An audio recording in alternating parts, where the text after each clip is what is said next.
She stood in line like everyone else, blazer on, rolling case in hand, calm. But when she reached the gate, the man ahead turned and laughed. "Flight crew enters through the back, sweetheart." The gate agent didn't correct him, just smirked. She didn't argue, didn't respond.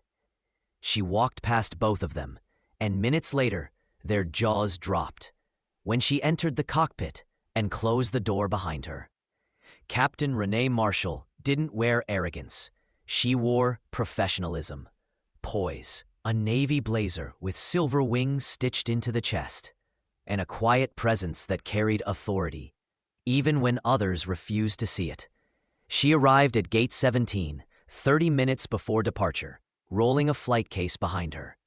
The terminal buzzed with chatter, passengers lining up for boarding.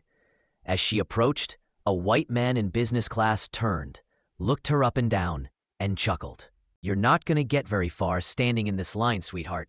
Crew uses the service entrance." The gate agent looked up, saw the wings, then smirked and said nothing. Renee smiled gently.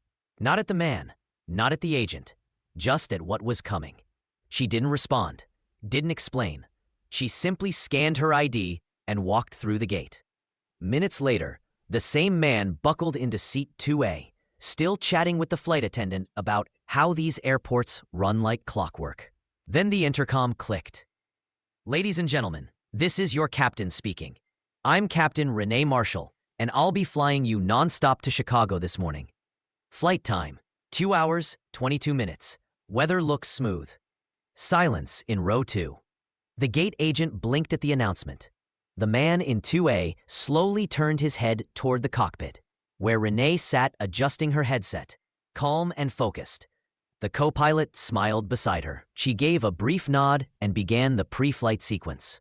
No gloating, no need, because she didn't just board the flight. She was the one flying it.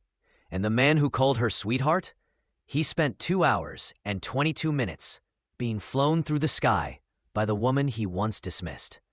If that moment made you smile, share it, like the video, drop your thoughts in the comments, and subscribe for more stories where the ones they insult end up in command. Because real power doesn't announce itself, it just takes the seat up front.